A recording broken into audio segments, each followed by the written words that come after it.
पराई नारी को गलत दृष्टि से देखना पाप है।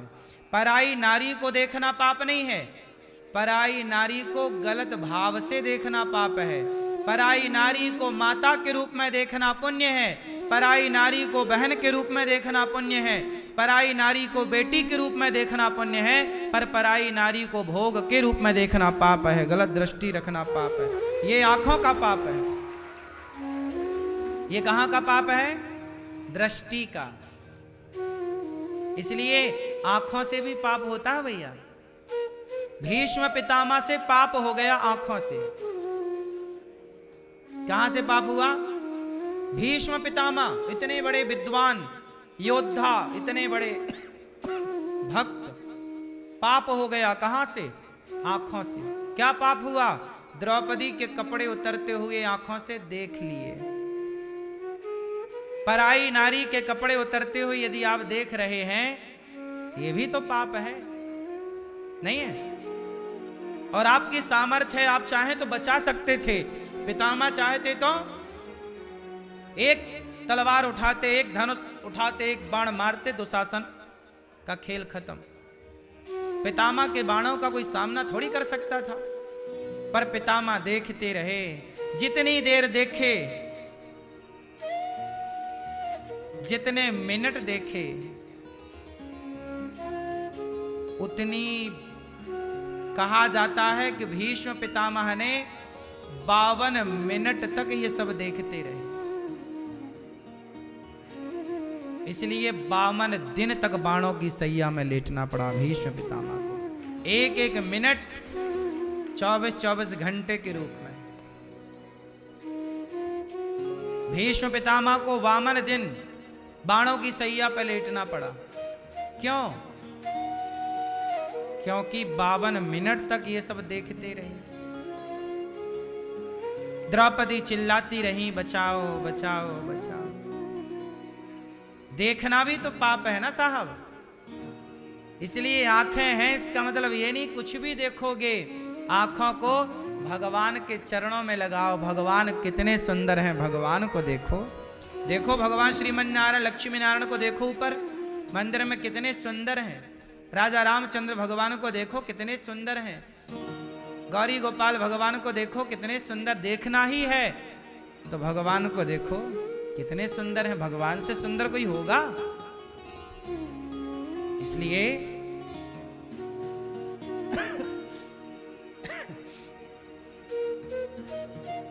जिसकी रचना इतनी सुंदर वो कितना, भगवान सबसे सुंदर। आंखों का पाप है गलत देखना, समझ रहे हो?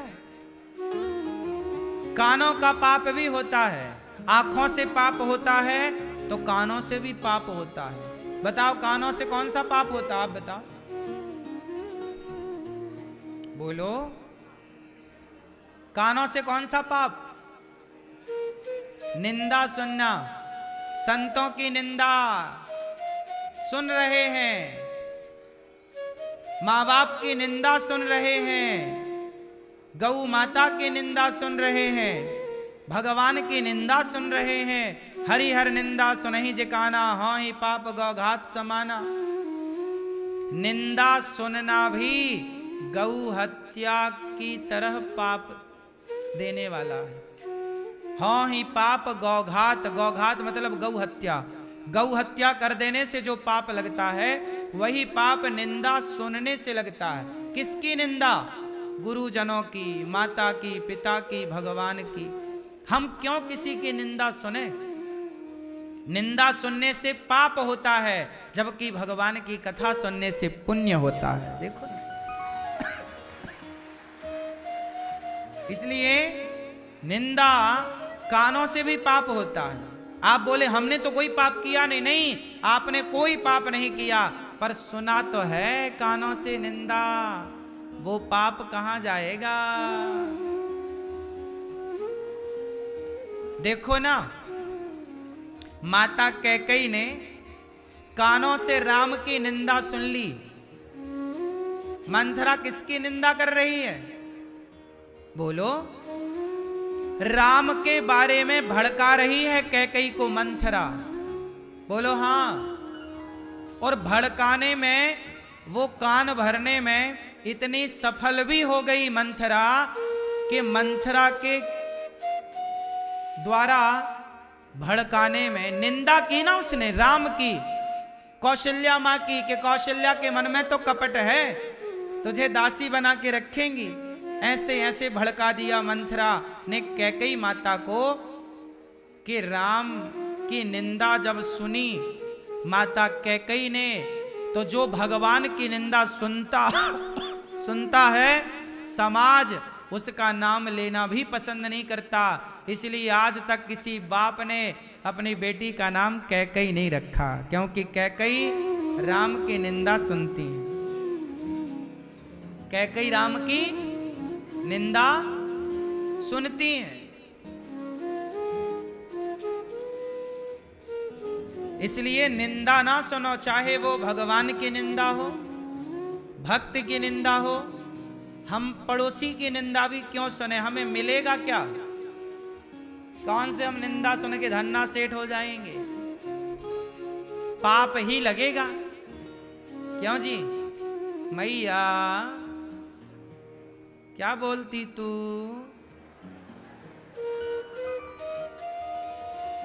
पाप लगेगा कि नहीं? आप तो 2-2 घंटे सुनती हो पड़ोसन की बातें।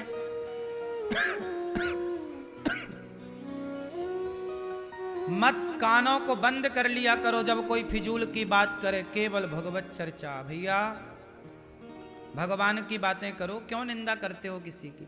वो होगा, चलो कोई बुरा है बुरा, कोई पड़ोसी बुरा है, कोई व्यक्ति बुरा है, परिवार में बुरा है, तो बुरे व्यक्ति की हम क्यों बातें करें? हम बातें बुरे व्यक्ति की करेंगे तो हमारे भीतर बुरे व्यक्ति के ही तो गुण आएंगे। हम जिसके बारे में बात करते हैं उसी के गुण हमारे भीतर आते हैं। इसलिए सदा भगवान की और भगवान के भक्तों की और संतों की बातें करनी चाहिए, ताकि हमारे भीतर भी भक्तों के, भगवान के, संतों के गुण आए, हमारा हृदय भी शुद्ध हो, पवित्र हो। यदि आप किसी गलत व्यक्ति के बारे में बात करेंगे तो उसके गुण आपके अंदर आएंगे। आज वो बुरा है, कल आप भी बुरे हो जाएंगे। इसलिए कानों से भी पाप होता है, आंखों से भी पाप होता है, कानों से भी पाप होता है, और वाणी से भी पाप होता है। कहां से पाप होता है? बोलने से भी पाप होता है। क्यों मैया? बोलने से पाप होता है कि नहीं? क्या बोलना पाप है? हाँ बोलो, क्या बोलना पाप है? हाँ? भाई को भाई से लड़ा देना अपनी वाणी से, ये पाप है। पति को पत्नी से दूर कर देना भड़का करके, बोल करके, ये पाप है। किसी की बेटी के विवाह में विघ्न कर देना बोल करके, लोग ना भड़का देते हैं, ये बहुत बड़ा पाप है। गाय का पता पूछ रहा है कसाई कि मेरी गाय गई है, बताओ किस तरफ गई है? तो आपने बोल कर कह दिया वहां खड़ी है, देखो वो चल रही है। आपका ये बोल देना भी पाप हो गया। कसाई जाएगा, गैया पकड़ेगा, काट देगा। बोलना भी पाप है साहब। इसलिए कहता हूं ज्यादा से ज्यादा चुप रहो, ज्यादा से ज्यादा चुप रहो। लोग कुछ भी बोलते हैं। बोलो यदि पहले तुम तौलो, फिर मुख को खोला करना। पुष्प नहीं बन सकते हो तो कांटे बनकर मत रहना। बोलने के पहले अपने शब्दों को तराजू में रखकर तौल लेना चाहिए कि मेरे शब्दों में वजन कितना है। सस्ते शब्दों का प्रयोग नहीं करना चाहिए, शब्दों से रिश्ते टूट जाते हैं। बोलो हाँ। इसलिए शब्दों में, वाणी से भी पाप होता है। गलत बोलने से बचो, कुछ भी बोलने से बचो। हर जगह हर बात का जवाब ना दो। जगह जरूरी नहीं है कि आप बोलते ही रहें, उत्तर सबका क्यों देना है? ना दो। समय सबको उत्तर देता है, समय सबको, आप उत्तर ना दीजिए। जब तुझसे ना सुलझे तेरे उलझे हुए धंधे, तब भगवान के इंसाफ पे छोड़ दे ए बंदे। वही तेरी मुश्किल आसान करेगा, जो तू ना कर सका वो भगवान करेगा। छोड़ दो भगवान पर, चिंता क्यों करते हो, जवाब ना दो। ये दास अनिरुद्ध है ना, हम जवाब नहीं देते। कोई हमें गाली दे, कोई हमारे कुछ भी कहे, हम कभी प्रत्युत्तर नहीं देते। भैया कुछ भी आप कह रहे हो कह लो, हम क्यों जवाब दें। जवाब देने वाले भगवान है सबको, मैं क्यों जवाब दूं। रावण ने सीता मैया को चुराया, सीता मैया चाहती तो रावण को भस्म कर देती, नहीं कर सकती थी, जगत जननी है वो। हनुमान जी लंका गए, चाहते तो रावण को मार देते हनुमान जी, लेकिन हनुमान जी बोले, सीता मैया सोची कि जो काम राम है करने के लिए वो हम क्यों करें, थोड़ा इंतजार कर लो। सब्र का फल, सब्र का फल मीठा है। सीता मैया भी एक दृष्टि आंख उठाकर देख लेती तो भस्म हो जाता, श्राप दे देती जल जाता। क्या नहीं हो सकता था भाई। लेकिन जब राम को करना है तो हम क्यों करें, हम अपना काम करें। भगवान ने हमें समाज की सेवा के लिए भेजा है, भगवान ने हमें संसार में समाज की सेवा के लिए भेजा है।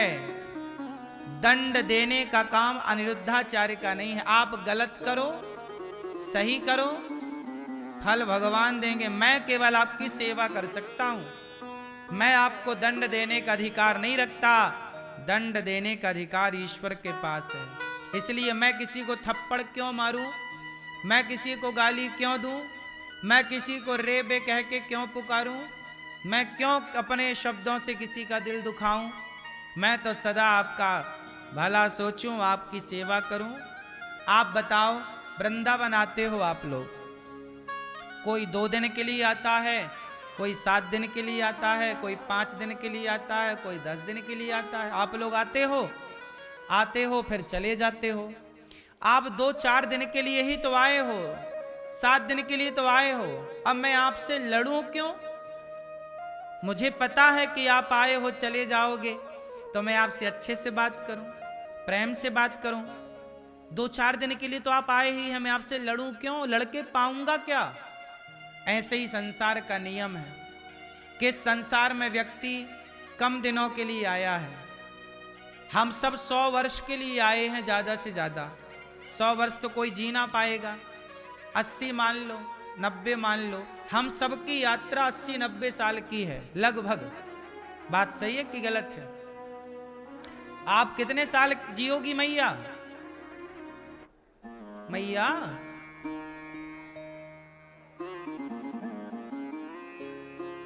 85 साल की हो हैं, 82, 82, 83, अभी और कितना जियोगी।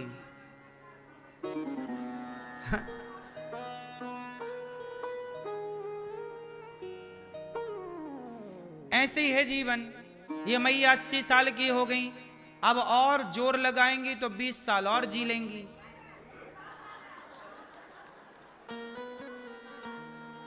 नहीं 20 साल नहीं, अरे 100 तक तो जाओ, शतक लगाओ। बहू परेशान कर रही है क्या, फिर ठीक है जियो। 80 साल के यदि आप हो गए, 90 साल के यदि आप हो गए, तो हम सब की यात्रा कितने साल की है, अधिक से अधिक 100। 100 से आगे क्या बोलो, 100 से आगे क्या। तो तो ये जीवन बहुत बड़ा नहीं है, गई बहुत थोड़ी बची, आपकी चली गई बहुत, अब बचा कितना है। आप यदि 50 साल के हो गए तो 50 तो गए, जो गए सो गए, अब क्या कर लोगे, 50 ही तो बचा। 25 के हो गए आप तो 25 तो गए, 75 ही तो बचे। यदि मैं 100 का हिसाब लेकर चलूं तो 25 की आपकी आयु आज हो गई, 20 साल के आप हो गए तो 80 ही तो बची। और 80 साल की ये मैया बैठी हैं तो 80 साल में इन्होंने क्या पा लिया, और आप 50 में क्या पा गए, और तुम क्या पा जाओगे। और हाँ, ज्यादा चक्कर में ना पड़ो, हम क्यों आपसे लड़ें। यात्रा आपकी भी 100 साल की है, यात्रा हमारी भी 100 साल की है, आप भी यात्री हैं, हम भी यात्री हैं, यात्री यात्री प्यार से रहो, लड़ाई झगड़ा क्यों करना। हम आपकी सेवा करें, आप हमारी सेवा करो, हम आपका दुख दर्द समझें, आप हमारा दुख दर्द समझो, हम आपके दुख सुख में काम आए, आप हमारे दुख सुख में काम आओ, हम आपके बारे में अच्छा सोचें, आप हमारे बारे में अच्छा सोचो। अब गलती मैं करूं या आप करें, उसका दंड ईश्वर देंगे, मैं आपको क्यों दंड दूं, मैं क्यों आपके बारे में गलत सोचूं, गलत करूं। यदि मैंने दंड दिया तो ईश्वर बोलेंगे तूने दंड क्यों दिया, आज आप कोपचे में। यही पाप है। आदमी ज्यादा होशियार बन जाता है कि भाई उसने एक गाली दी, मैंने 2 दे दी। तुमने क्यों दे दी, उसने दी देने देते, उसने थप्पड़ मारा मारने देते। भाई कोई आतंकवादी हो, कोई राष्ट्रद्रोही हो, कोई देश की सीमा पर हमारे भारत पर आक्रमण करने दूसरे देश की सेना आए, तब तो हम लड़ें और मरें और मारें, तब तो लड़ना धर्म हो जाता है। भाई देश के लिए लड़ना क्या है, धर्म है, लड़ो। देश के लिए मरना धर्म है, देश के लिए मारना धर्म है, तब तो सही है। लेकिन फिजूल में आपस में क्यों लड़ना। यदि हम आपस में लड़ बैठेंगे तो देश को कौन संभालेगा। कोई भी बाहर वाला अपने घर से हमें निकालेगा। दीवानों जरा होश करो, मेरे देश प्रेमियों, आपस में प्रेम करो, देश प्रेम करो। इसलिए आपस में लड़ने से कुछ ना पाओगे। न्याय ईश्वर के हाथ में है, आपके हाथ में है। आप समझा सकते हैं किसी को, ए भैया ये गलत कर रहे हो, ए भैया ये काम गलत है, ये मत करो। आपको अधिकार नहीं है दंड देने का। इसलिए कहता हूं वाणी को बड़ी सॉफ्ट रखो, वाणी से दंड ना दो किसी को। आंखों को बड़ी सॉफ्ट रखो, आंखों को झुका के रखो, सबको ना ताका करो। स्त्रियों के चरणों को देखा करो, स्त्रियों के मुखमंडल को ना देखा करो। लक्ष्मण जी ने माता सीता के मुख को कभी नहीं देखा। लक्ष्मण जी ने माता सीता के सदा चरणों को देखा है। पराई नारी को हम क्यों देखें। जब नजर झुका के बात करने से गुजारा हो रहा है तो नजर उठा के क्या पाएंगे, मन का भटकाव होगा। इसलिए नजर झुका के रखो। नारियों के पांव में होता है माहौर। क्या लगाती है माताएं लाल लाल पांव में, माहौर बोलते ना आप लोग, हाँ या ना। मेहंदी माहौर पांव में, मेहंदी माहौर दोनों लाल होते हैं। स्त्री के चरण लाल होते हैं और स्त्री की आंखों में लगाया जाता है काजल, काजल काली होती है। यदि हम किसी स्त्री की आंखों को देखें तो उसके आंखों में काजल है, कालिख है, वो कालिख हमारे भीतर आ सकती है। इसलिए चरणों को देखा करो, क्योंकि चरण लाल हैं। और लाली तेरे लाल की जित देखूं तित लाल, लाली देखन मैं गई तो मैं भी हो गई। जब लाल लाल चरणों को देखोगे तो आपको उन चरणों में अपनी मां का दर्शन होगा कि ये मेरी मां के चरण हैं। दुर्गा का दर्शन होगा, राधा रानी के चरणों को देखो। जब भी आप दुर्गा जी को देखते हो ना, मां भगवती सीता को, मां भगवती राधा रानी के चरणों को, माँ के चरणों को ही देखा जाता है, पता है आपको? माँ के चरणों को देखो, माँ के चरण भी लाल लाल हैं और स्त्रियों के चरण भी लाल। तो जब भी स्त्रियों के चरण देखो तो आप यही भाव रखो कि ये मेरी राधा रानी के चरण हैं, ये मेरी सीता माँ के चरण हैं, ये भगवती दुर्गा के चरणों में माँ है। मतलब माँ के रूप में देखो, आंखों की तरफ ना जाना, खतरा है वहां। क्यों? आंखों की तरफ जाओगे तो 2 और 2 4 हो जाएगा, 4 हो गया तो फिर प्यार हो जाएगा, और प्यार हो गया तो फिर जीना हराम हो जाएगा। इसलिए पर नारी पैनी छुरी 3 तरफ से खाए, धन हरे यौवन हरे और घोर नरक ले जाए। पर नारी के चरण ही देखो, चरणों से ऊपर दृष्टि डालोगे तो फंसोगे लाला, ज्यादा होशियार ना बनो।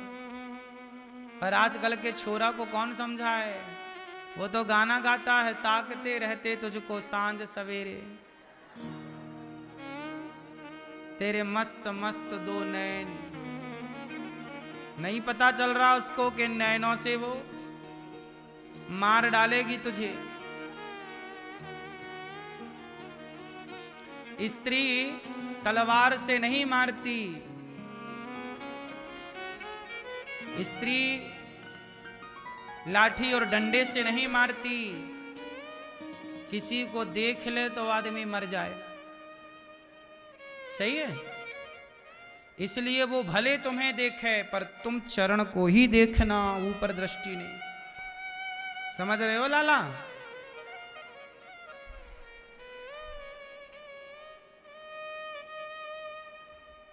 देखा तो था रावण ने, सत्यानाश हुआ कि नहीं? देखा तो था दुर्योधन ने, दुशासन ने, सर्वनाश हुआ कि नहीं? कहते हैं ना, पांव देखो, दुशासन साड़ी पकड़ रहा है, ऊपर देख रहा है, देखा तो नाश हो गया। इतिहास काहे नहीं पढ़ते?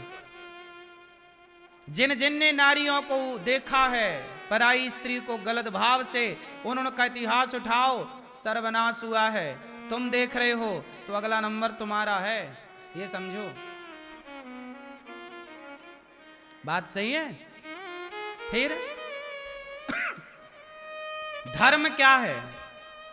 मनुष्य का धर्म है परहित सरिस धर्म नहीं भाई, पर पीड़ा सम नहीं अधमाई, परोपकाराय सताम विभूतया। परहित ही धर्म है। मनुष्य का धर्म क्या है? परहित। हाथों से भी पाप होता है, किसी का गला दबाओ तो हाथों से पाप हो गया, और किसी के चरण दबाकर सुख दो तो हाथों से पुण्य हो गया। ये हाथ पाप भी कर सकते हैं और ये